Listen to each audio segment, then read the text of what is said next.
Hey everyone, it's Dylan and Charlie from the Black Forest Wood Company.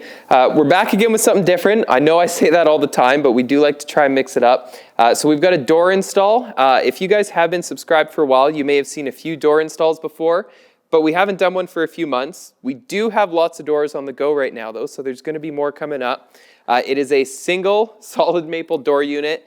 It's got one side light too, and we put a nice dark stain on it. So please let us know what you guys think of this when we're all done. There is a huge amount of effort that goes into these doors. So even just a like or a comment really means a lot to us when we put these videos out. So I hope you guys enjoy. So to start this door off, we're gluing up the side lights here. And for all of our doors, we like to use Titebond 3. Because it's the best performing glue that we found for exterior applications.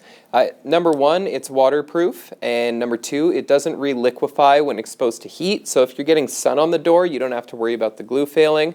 And we've just had really, really good experiences with it.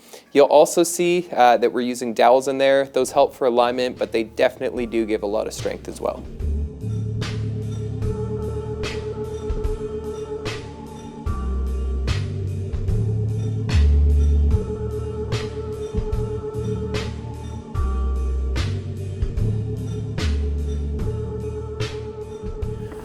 So the boys are just hanging the door for the first time right here. We like to do a test fit first to make sure that everything's lining up properly, see if we need to adjust our shims.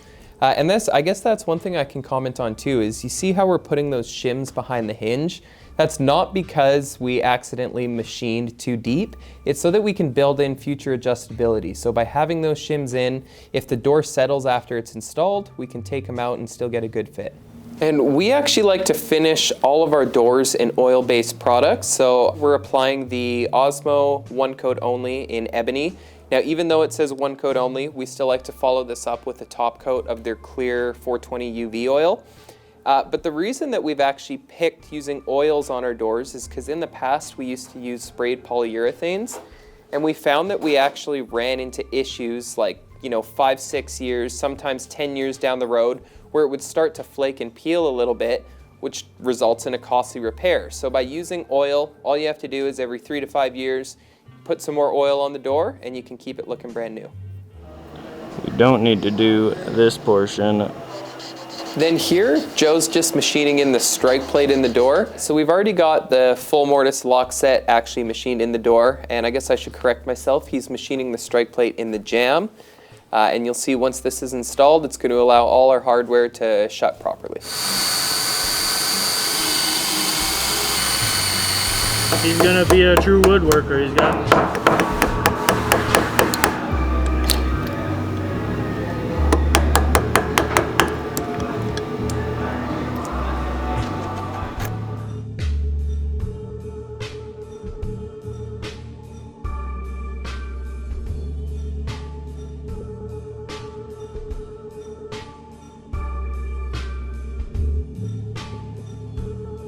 First thing we got to do when we get on site is obviously rip out the existing door since this job is for a renovation. So we're getting that pulled out, and then next up you're going to see us ripping the frame out here. Renovations sometimes can be interesting because there can be a little more modification to the home or the rough opening that has to be done to get everything to fit. Thankfully though, as you guys are going to see, this one didn't go too bad at all and it went very smoothly for us.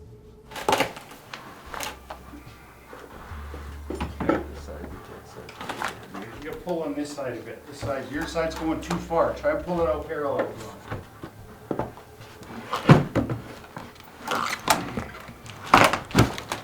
Okay, watch your eyes. Oh crap. Alright, take it out and go lay it behind the trailer or something like that, or on the driveway somewhere, wherever she's out of the way.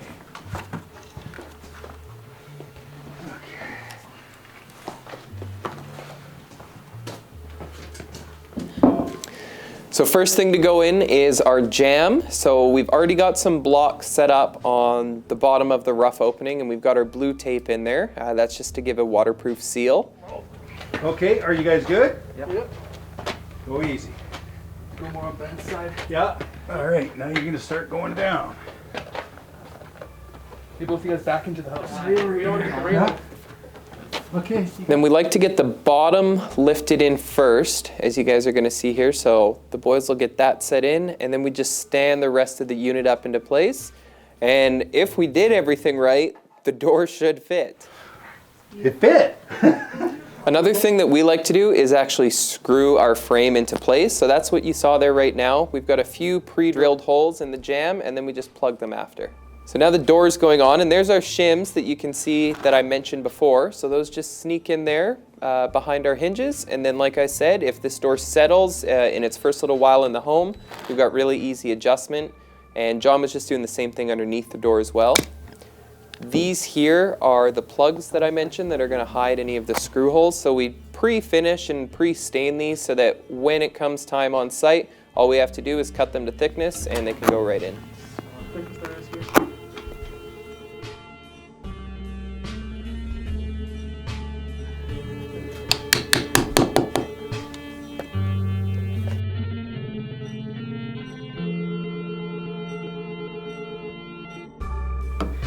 So now John's just nailing on some of our casing and the brick mold on the outside, and there's our finished door. So I personally really like the way this color came out. Maple can be hard to get it to stain properly, but Ben did a really good job on this door. Well, I hope you guys enjoyed seeing some door content again. I know it's been a little while since we've posted one, but we actually have a ton of doors on the go right now, so there is going to be more door videos coming up.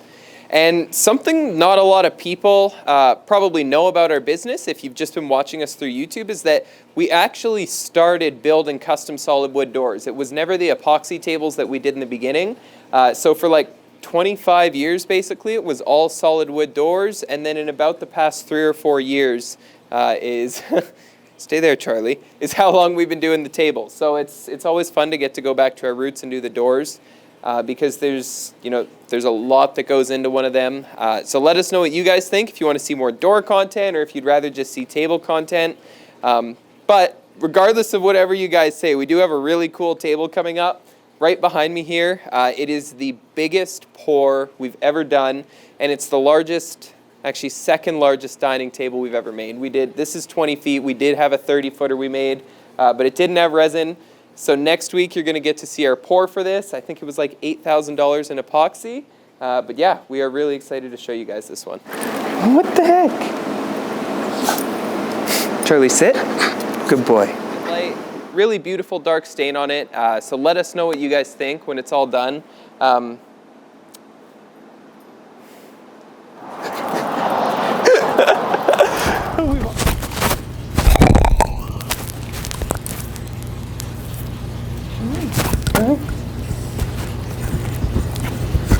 He's like a rapper, and they hold the mic from above. Charlie.